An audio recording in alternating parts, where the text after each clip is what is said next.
Hi, Bill. How's it going? Hi, Mitch. Hi, Rick. Hello. Welcome to Simulation Pulse Live. Hope you all Happy had 25. yeah, happy 2025. Yeah, unbelievable. 2025 is going to be a big year.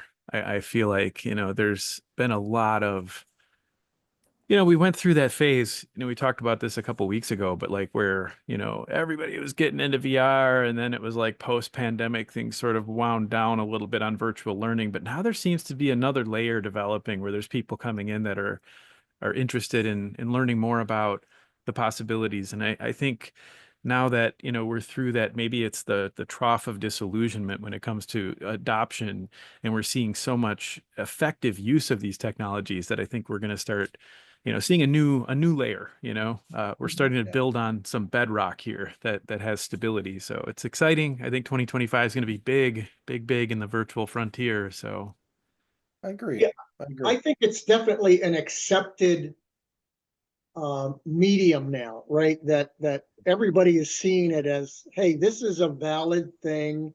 It works. There's good, um, it has good impact and effect on students. It engages them at the very least. They tend to learn more. Um, so let's try to figure this out. So yeah, I think very much so. any big predictions for 2025? In the simulation front across the board? It doesn't have to be just virtual simulation. What's next for simulation in 2025? Who wants to go first with that one? But that's not an open-ended question, huh?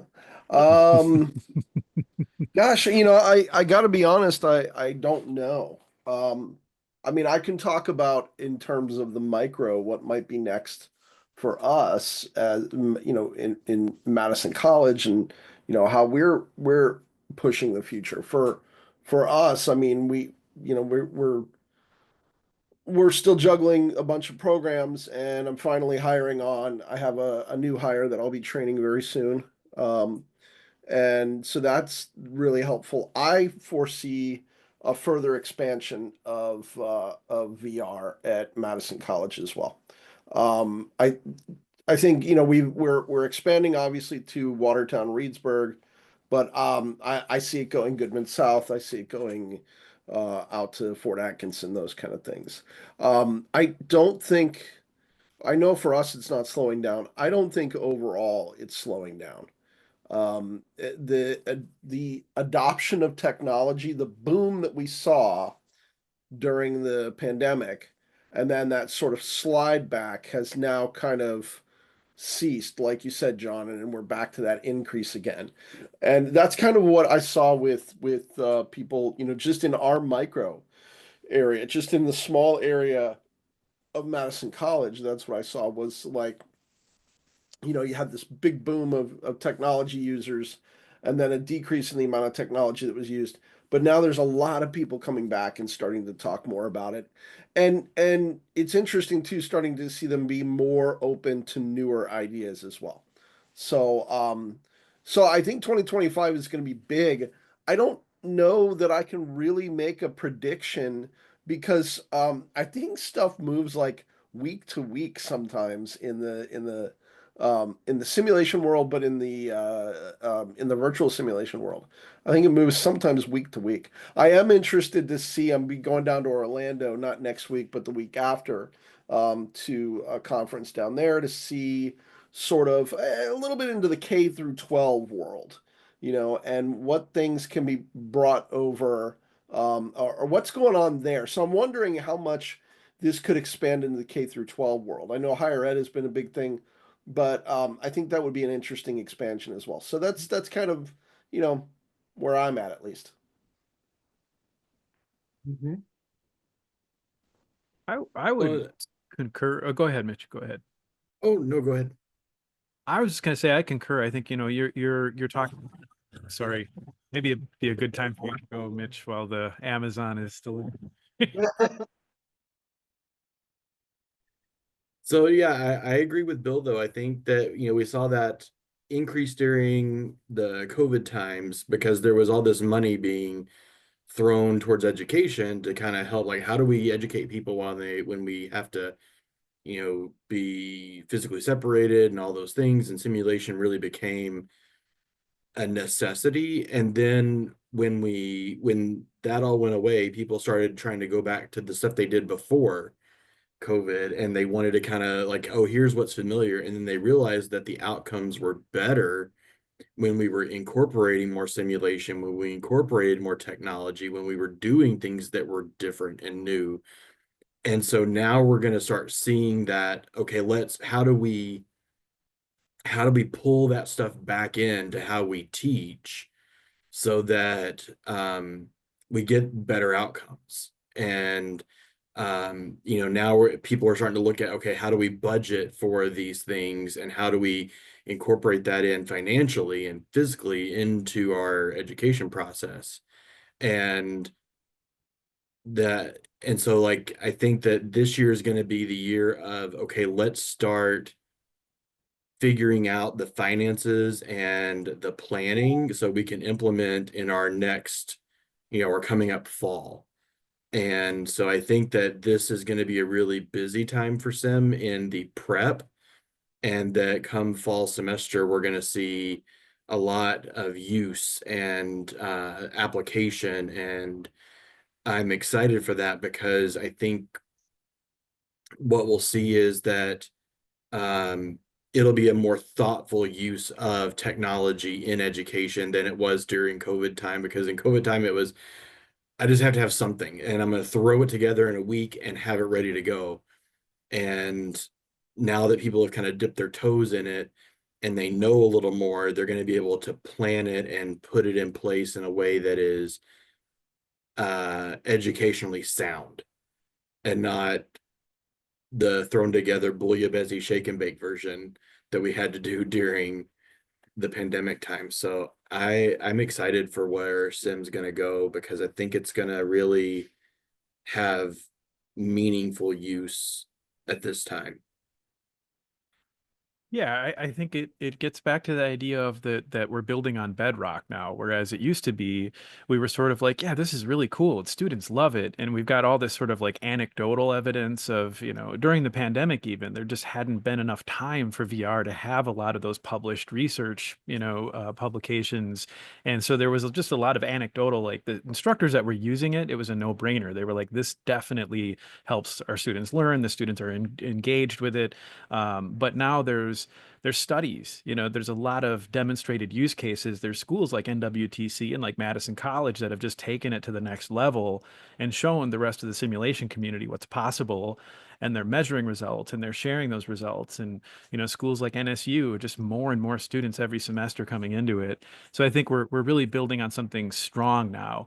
Whereas before it was sort of like, yeah, we're pretty sure this is going to work, but now it's like, it's really there. And I think toward that end, some of the users of simulation, I think, generally require or sort of wait until there is that published efficacy, where especially like medical centers and hospitals, I think it's one of an area that it's hard for us to expand into, because there's a lot of reluctance in hospitals to adopt a technology that doesn't have a tremendous amount of studies and research and efficacy data that they can point to and say for sure this is going to work. But now that we're starting to see that happen, and there's sort of, I would almost characterize it as an overwhelming body of evidence at this point. There's so many studies that are talking about how well this stuff works that we're starting to see more in the way of like medical center, hospital, clinic adoption. So sort of like taking what simulation is, but like teasing it out of its traditional box, right? We're taking it into other areas where it may not have otherwise. That's all I have to say. And just to kind of what you were saying there, John, is, we're seeing all these hospital systems merge.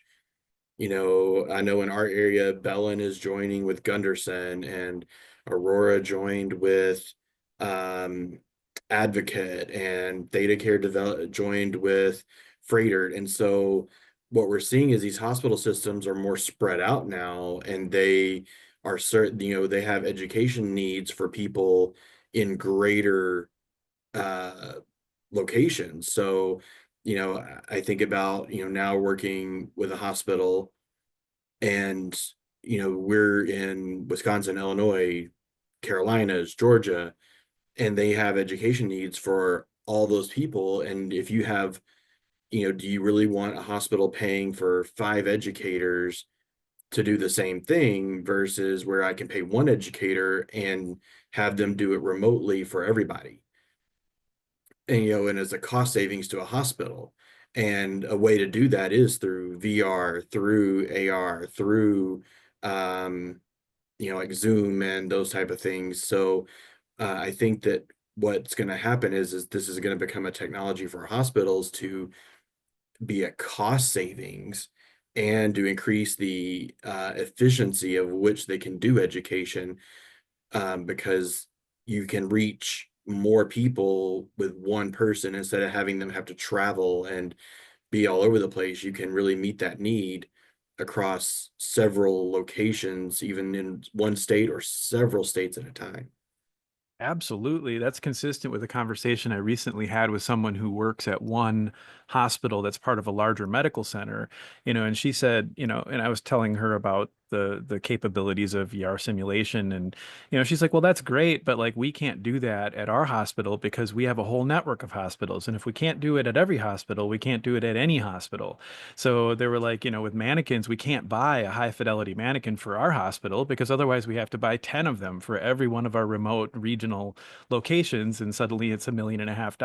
And but to your point, with virtual simulation, you can have a VR station and stand that up for less than $5,000, and suddenly you have a portal into all of the other people that are also working in that same organization, and so it helps with standardizing training, and all kinds of benefits can come from that, and you can more easily make that accessible to more people, whereas physical hardware is a little harder to do that sometimes. I think for me, one of the things that's really exciting is this merging of VR with AI. And we're still kind of at the very beginning stages of both of these things. But one of the things that I see, I'm going to share my screen real quick, is things like this little application that I've started playing with on my Quest, and it's Curiosity XR. It's this educational application. But you put the headset on, and it's mixed reality, so I can still see my entire room. But then I can say, show me the image of a brain. And a few seconds, this 3D model of a brain comes out. And then I can go, show me the right hemisphere of the brain. And it splits the brain out and shows me the right hemisphere. And then I can say, show me the landmarks and tell me what each of the areas of the brain does. And when you kind of get to that level of usability, right, that UI, that you're just kind of talking to the thing, I don't have to worry about, wait a minute, what are all these buttons and how do I move with my joystick, and, which is very foreign to people. I think that's going to really open up a ton of possibilities, right? I mean, we've even talked about this a little bit in Acadicus, to be able to go pull out, what was Dr. Slayman looking for this morning? A ultrasound probe, instead of kind of searching for it, like, by typing it. Boom. I mean, think about the power of that is just incredible. I mean, and so as these two things, I think, become more and more intertwined, and that learning curve goes down for people, right? Where I'm suddenly not having to learn a bunch of UI, and I can just kind of talk to the thing. I think there'll be a real recognition and in fact, an explosion of utility that's kind of still hampered a little bit by people still having to learn how to do it all, right? Suddenly that really minimizes, and one of those huge roadblocks goes away. I think the second thing I'm excited about is this little thing here. These are my Meta Ray-Bans, right? And I just got these, and they're my prescription glasses. But when I put them on, again, it lights up, it connects to my phone, I now have AI in my ears, and I have two cameras pointed out here. And so I can kind of interact with it, ask questions. It'll see what I can see in my environment. Now, it's not VR, but they're merging this with this, right? Suddenly these two things are coming closer and closer, right? So we won't be wearing these, 2-pound headsets on our head anymore. We'll just be able to slide something on our face, still see our surroundings, but then still be able to bring things in that we want to see. So that's really cool to me. I think that's going to be just fantastic. Tons of I think you're possibilities muted. there.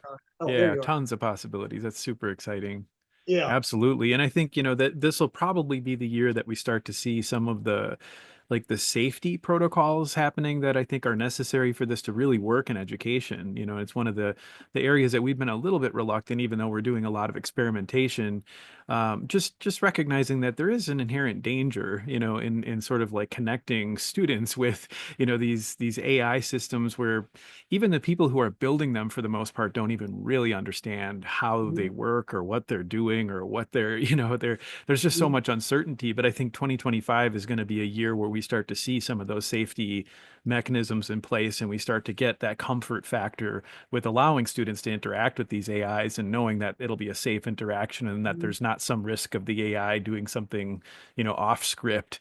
I think that's, again, it's sort of like the VR was earlier, so now AI is coming right behind it, and so we're seeing that like reluctance, where especially I think there's a little bit of AI fatigue at some point in education where people are like everything's AI this, AI that, but eventually that'll achieve the same bedrock that VR is on, and eventually it will start to get further and further adopted. Yeah, absolutely. It's an exciting year ahead, I think. It sure is. So we have a new widget in Acadicus, I guess I'll say. I don't know if it's not a feature because it's not built into the interface, but it's an asset that we have that I'll kind of turn it over to you, Rick, to talk about it. It's something that you've been talking about for a while, and we just implemented it recently, and I think it's going to unlock some new possibilities. Yeah, this was an end of the year gift by our dev Sean that kind of showed up. There was a need, and there were some requests from our customer base to do certain things, and we had a way of working around it, right? Mitch has done this, and I've done this, where you make a series of 3D recordings and kind of stitch them together, and so that you can kind of click a button and see a transition happen within a scene, instead of having to move from one room out of that room into another area and load that up, right? Everything can happen in that same area. But it was kind of a little difficult to set up, and it was at best a workaround, and you could achieve a functionality there, but it wasn't. I don't think any of us were happy with it. It kind of worked, right? But we weren't happy with it. So Sean kind of, again, out of the blue, dropped just a couple of days ago this new utility that allows us to kind of stitch these things together and immediately create a transition effect. And I'm going to give a very simple, brief look at this because we're still kind of playing with it, but just so that we can understand how it works. So I'm going to go ahead and share my screen. So give me 1 second while I set up. Anybody got any jokes while I get ready?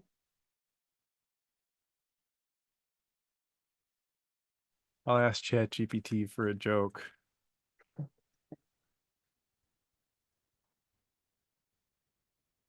So,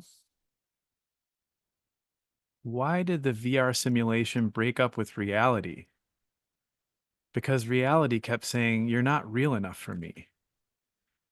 Oh boy. I don't know. That's what you were saying about AI, John, not quite being ready for prime time. Yeah, we'll check again in 2026, AI. Nice try.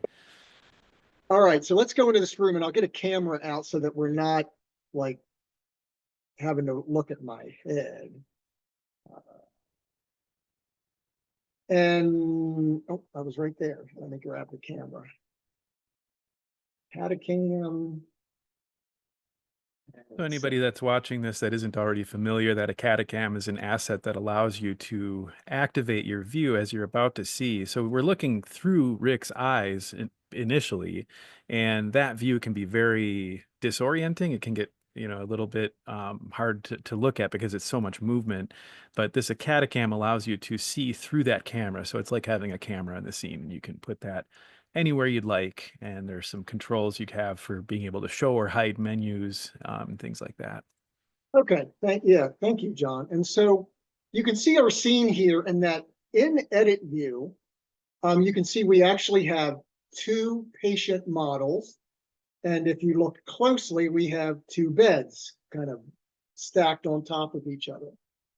And the simple thing we're trying to achieve here is we found the patient fallen on the floor, and we want to transition the patient back into the bed. That used to be, again, a series of 3D recordings and holocrons, or what we call holocrons, which are the buttons on the wall. And the timing was never really great. So, it didn't work very smooth. So let me go into learner mode here. So now you should see we have just the one patient on the floor and the one bed, which is what we want our students to see when they come in. Now, the request we had from our customer here is, it's exactly the scenario they wanted to portray. They wanted a patient to be found on the floor. They wanted the students to do a quick assessment, decide what they needed to do, but wanted this methodology to go, okay, now the patient goes back to bed. And so through the use of this new utility, we have our button, and I'm going to move the camera up so you can see this better. Let me make sure that, I think everything's still in view there, John. Yeah, just deselect the camera when you get a chance. Yes.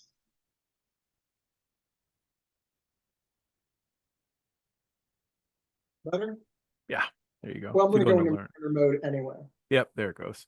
And so we want to get the patient back to bed and be able to, continue with our discussion and assessment about what do we do in terms of follow-up. And so real easy, right here on the wall, we have our button, which we've called back to bed. And as the student or the instructor, I can click that, and voila, there's our patient Millie back in bed.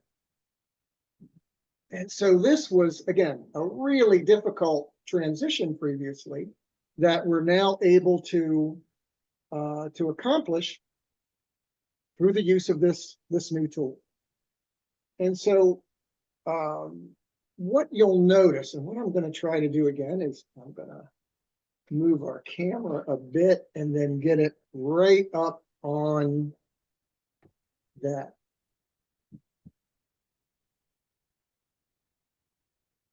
control and talk about that a little bit. And select it. Okay, you got a good view there, John? Yep. And so what you can see here now is that through the use of the learner toggle action, that's what we're calling it, you can actually select multiple targets in the scene and decide what happens when this holocron or button is clicked. Do we want to toggle the asset on or toggle the asset off? And so when we came in the room, there was one Millie that was off and one bed that was off, one Millie that was on, one that was, and there wasn't another bed. And so we just kind of reversed that in the targets so that when the button is clicked, the one asset disappears, the other one becomes visible. Really, really simple, and fixed a load of problems for us. And so again, this is a real simple example, only 3 assets here, but I've already started kind of my wheels turning about how many multiples of assets that could be controlled and managed, and how a scene could be transitioned really quickly and easily utilizing a button like this, or think about a series of buttons like this. And Bill, this brought to mind your cardiac scenario in the patient's apartment, Yeah. and how, depending on the drug that was selected or the rhythm the patient was in, you could make all these things happen now using this visibility toggle action automatically. Sure. And so, Well, and that's I one of the actually, examples. So I'm going to stop sharing and let's talk about it a little bit. no problem. I actually have another use case for it. And this is the first I'm seeing it. So, it's getting me thinking as well. But the use case that I can think of for it is when we have our our birthing simulator, right? So we go through the whole birthing sequence and all of that. And then at the end of that birthing sequence, if I hit reset and reset the whole sequence, like the baby goes back and all of that. Like I don't want that. What I want is I want a new iteration of that mannequin that we can now do postpartum care on. And so that's it. That's what I would be doing is I'd be now turning off the delivery asset, just the mannequin that delivered, and then turning on the postpartum essentially, and allowing them to do some postpartum care on that patient. Because otherwise, what we've had to do is say, all right, well, we'll just reload a new scene with postpartum care already in there. Okay, yeah, hey, just a minute, guys, we're gonna reload. And don't look at the so, man behind yeah. the screen. Right, exactly. Exactly. Well, and in one of my respiratory therapy scenarios as well, they used a patient for the sort of standard uh uh respiratory therapy scenario. They're just congestive heart failure patient, those kind of things. But then they realize that this patient is going to need to be intubated. And so that can be helpful as well to now switch that asset over, and go from just this sort of using it as a congestive heart failure patient to now using it as an intubatable patient. So yeah. Yep. Well, Rick, I was thinking about, because there was a time you and I both were working on doing those quiz rooms, and we were doing a ton of 3D recording to turn on things and turn off things and to show answers um No and so more. now I'm like, do you know how many hours of time I spent doing 3D recordings to make things turn on and off for quiz rooms?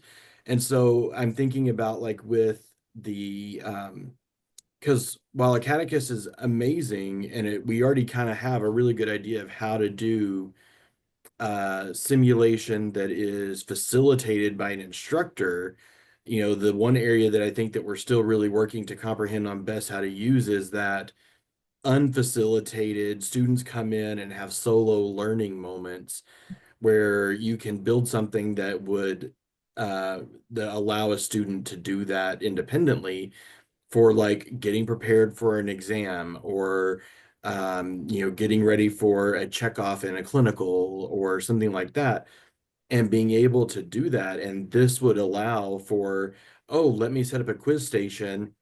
I'm going to put in these certain assets that are going to provide answers. And then now it's just, you could have a label that would say, show answers. And it will then pop up the things you were looking for to help a student either check their work or get the answer. Or so, like, that would be a really great way to build in some of that and make it easier for a teacher who is wanting to have those type of stations to not have to worry about going in, doing 3D recording, that when you hit the thing that the 3D recording turns on an asset and then or off. And that's a great tool. Like, That wonderful. I mean, I'm sorry Sean is not here because, kudos to Sean. He just Out of mhm. like the nowhere. year gift there. Like, Yeah. wait, what is this? How does this work? I Yeah. was even thinking, Bill, in terms of the simulations you run where you have state changes that you want to make, right? So you have the student goes in and interacts with the patient, then goes to the next bay, the next bay, the next bay. And then by the time they go back to the first bay, there's been a series of changes, and up until now, you've been manually making all those changes. But now you could have one of those holocrons in the scene and just hit that, when the student's not looking. And then when they go back into the first room, it's a Yeah. totally different scenario.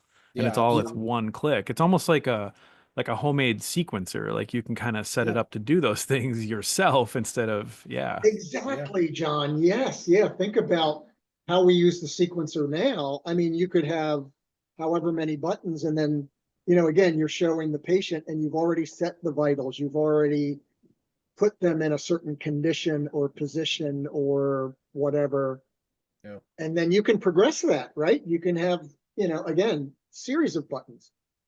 And Um, even that like asthma patient that you had downtown, where we want to prepare her for transport, but it's always a little hand wavy because it's virtual reality. And there's certain things that VR just doesn't do as well. Taking a patient, moving them around and repositioning their limbs, putting them on a stretcher and moving them Yeah. in. But you could just have a button, prepare for transport, and then it Yeah. just does that. It's a lot more Yep. believable that you're going through those sequence of events, even though you Yeah. still can't really do the things physically. That's better done in reality. But knowing enough to prepare for transport and then seeing that happen, I think reinforces that learning for sure. Yeah. I wonder too if we could even go further with it, and maybe this is something we'll have to explore together, is to, John, we talked about at one point, um, prepare for transport, right? And then we're in the back of the ambulance heading to the hospital. Like, can we in some way, shape, or form, transition so that even there's an ambulance around us? Will this solve that problem that we've been sort of, going through? And I've still been trying to play around with to see if I can do something like it because I want with EMS we have more transitions in some cases than we do with some of our other professions, respiratory therapy, nursing, those kind of things, where we're transitioning from the outdoor environment to getting the patient on the stretcher to getting the patient into the ambulance to getting the patient out of the ambulance to getting the patient into the hospital to getting the patient into the bed to getting the patient. There's a lot of transitions there.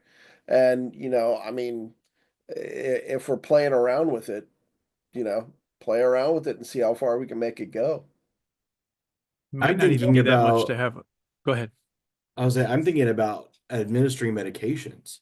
Mhm. So you could say, oh, you could have, because the nice thing within Acadicus is, let's say I take Millie and I put her there, and then I hit duplicate, duplicate, duplicate, duplicate, duplicate, and she stays right there. You can't really see the different ones.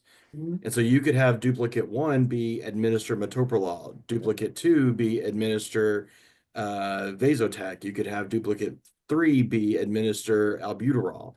And then her vitals would change. So then the student can be, I'm going to give that medicine instead of me having to go through and run over to the vital thing and do the sliding and changing of vitals. I could have those vitals set for each of those duplicates. So that way, then the change in the patient would happen by the student just clicking, oh, I administered this medication.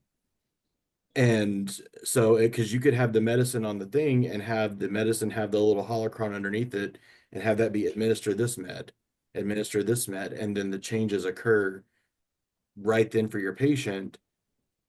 And it saves that instructor having to go and be like, oh, wait, with this medicine, I need to change this vital to this and this to this and this to this.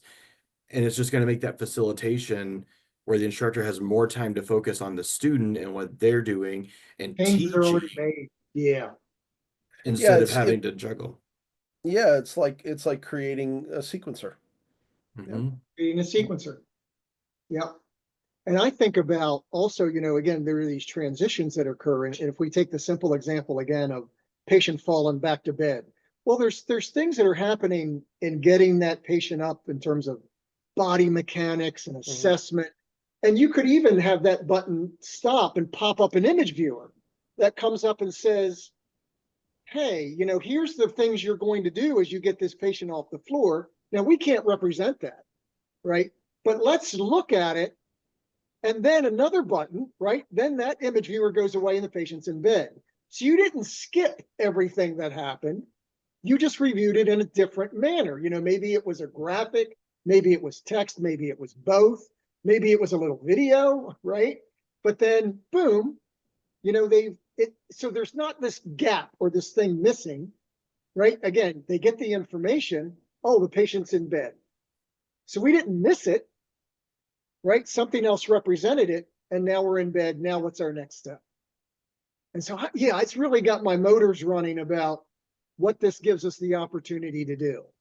Absolutely. And I hope I'm not giving too much away, but I know Dr. Slayman and his team are preparing to present at IMSH about some of their work that they're doing with in Acadicus. And one of the things that, you know, just before the Pulse, I was in there meeting with Dr. Slayman, and, you know, he said, you know, we could have it where you have an ultrasound and you put the ultrasound probe on a pediatric patient, and then you click the button and then the image appears of what you're seeing in the ultrasound. And so he's able to, on his own, create a sort of functional ultrasound system, which is pretty incredible, just using that simple learner And toggle. John, I got to tell you this. Today he figured that out. Like in Yeah, one day, right. he In asked one me the day. question about, do we have an ultrasound probe? And I said, yeah. Oh, by the way, I need to get with you and show you this new thing. He's like, what new thing? You know, he's right in there. And so he grabs it out. He's working with it. He's asking me questions. And in the afternoon, a few hours later, he's like telling you an idea he's got for using it. He's got it working. Yeah. That's awesome. Yep. That's incredible. Yeah, that's exciting. Too cool. In general, as we look ahead to the future of Acadicus, I think it's things like that we're Mhm. really focusing on. You know, we've got at this point enough customers are using the software and giving us feedback about what they want to see. That there's these sort of like fine tuning things that we can do where we're not trying to rock the boat. Like we don't want to change everything up and confuse everybody, right? People are starting to get this pretty deeply entrenched in their curriculum, and you know, we don't want to change things, you know, to the point where it's going to be difficult to use. But we can do things like this where we can add and modify and tweak things to just enable a whole new world of possibilities with a relatively simple new feature. I think that's the kind of thing that we're going to be focusing on for sure. Well, and I think as an educator, from an educator perspective and looking at it, you know, what it is it's the features that keep getting released that are the new things and that are kind of being featured more in this, is that there are things that actually make it where, again, your attention can be on your student versus let me run over and click things and let me run over and move this slider and you know, let me go and reload, like Bill said, reload the room or change this. It's where things that you can spend that more time, like, okay, let's think about this and let's talk about, okay, this patient's on the floor, what are we going to do? And you're going to be able to spend that time instead of trying to ask it over your shoulder as you're trying to make the change, and you're like, so what do you think about here, and what are you going to do with this, and you don't hear the things they're saying, and you're not really meeting your students where they are because you're trying to, you know, tweak things, which I understand that's where we were, you know, with the technology. But now we're getting to the point of that we're kind of getting where, again, that focus can be where it needs to be, which is on the student, on the learner, and really being able to hear them and not, because there's been several times that's like, oh, I said that, and I'm like, oh, it's because I was busy trying to focus on making sure I clicked all the right changes and things to happen, and now I don't have to do that. Absolutely. I almost wonder if we could have used it to assign, um, you know, at the end of the multiple casualty scenario, when you get and you want to transport them to the tarp, the appropriate tarp, you know, like we hadn't been Oh, doing that because we don't have that capability. But I wonder if you could have just a button that's like transport. The only issue with that is you'd have to have like one for every option, so they can't. You don't want to just give it away, like move them to the tarp, and it's going to automatically Right. take them to the right location. So it's a little yeah. something there to figure out, but maybe something like that. Well, I wonder even if when you tag them, like when you make the decision, you know, could the holocrons be based in that decision, right? So when you hit this category, red patient. Once you hit that, maybe the transition, maybe it takes some time to do that, or maybe you've decided that they're category red, then they go straight to like they disappear. There they go, and off they go. And it's within the selection board itself, Hmm. or even creating a new selection board that, allows you to make that decision maybe outside. So here's all of the information about the patient, and now here's the selection board to decide what category you're going to tag them. And even maybe make it look like a tag, right? Hmm. So that Hmm. you just go, okay, this is, or maybe you hit the transition and it automatically tags them as red, and then they go to the red to the red tarp, and then you can go over there later and still look at them or interact with them in some way, shape, or form, possibly. So yeah, I think there's definitely some possibility for that as well. Yeah, I think that's the next level. And Sean's not on here. I'm sure his blood pressure would go up, but it's that conditions and triggers element, right? Yeah. If there would be some way to tie in, did this thing happen so that when I click the button, then that occurs, right? To check that it's checking something else occurred before it takes an action. Now that programmatically, I'm sure, that's, but that would be kind of the holy grail we're talking about, right? That it's checking that something else occurred before it does something. Yeah. Yeah, you're talking about if then statements, and those If are then, hard in program because it wants a very specific thing to have occurred. And if that very specific thing doesn't occur, especially in a sandbox world, like that's mm-hmm, where it gets hard because you have so many yep. options for what can happen that you have to cover every single possible permutation of what would happen. So yeah, I would never want to promise for Sean to do any of that, but I mean, No. he Yeah, does The work first one's easy. miracles. The first in an if then thing, the first one's easy, right? But then the Yeah. second one gets exponentially harder. And if there's three, it's exponentially harder still because there's just Yeah. the potential just multiplies every time you add another step. Yeah, that we're always up against that challenge of like wanting to make things like that, but so we want it to be a sandbox. And we're just Yeah. always kind of torn. yeah. Yeah. No, well, and we'll accept what we got here. This is great. This, We're all in on the secret. The four of us are in on the secret. Like we got to make sure that the rest of the customer community is aware of this because it's like it is an unlock. And if you got there's quite a few customers that are in there building and editing scenes, we got to make sure they find it's out there about now. this. It's in our asset library. I mean, Dr. Slayman went and he said, "What's the name of that thing?" He was on it, man. Yeah. Yeah, it's a great. I think about all the hours spent of 3D, like I said, of 3D Don't recording. I'm think like, about it, Nick. man, no, I just think about like how much, like how the savings of time it will be for other people and the how much easier it will be to do some really great learning activities My within God. Acadicus. And again, like while the simulation portion, the facilitated simulation portion is great, but I think that there's so much potential for the self-facilitated student things that I think would be a huge advantage for a school. Um, the abilities that this will unlock for them to make it easier to build and create and to have some really great learning opportunities for their students, that it will, like, this is going to be a game changer for what the ability to do some really neat stuff is. And I'm looking forward to playing with this and making some demos to kind of show people some things that they could do with this, and that what it the possibilities that it would have. Yep. Yep. Good stuff. Well, I guess just to kind of wrap things up a little bit, we looked ahead to 2025 and beyond, and just looking back at 2024, I have to say, how much I appreciate all of you, joining these Pulse, meetings and all the things that we've been doing. The four of us collectively have been involved with so many different things and so many different ways that Acadicus can be used, and we've seen that exciting adoption and we've all been in this together. So I'm grateful for all of you and all of the effort and the energy that you've put into, continuing to advance this cause of VR simulation. It's just been a pleasure to work with you. And I think we need that community, at least I do.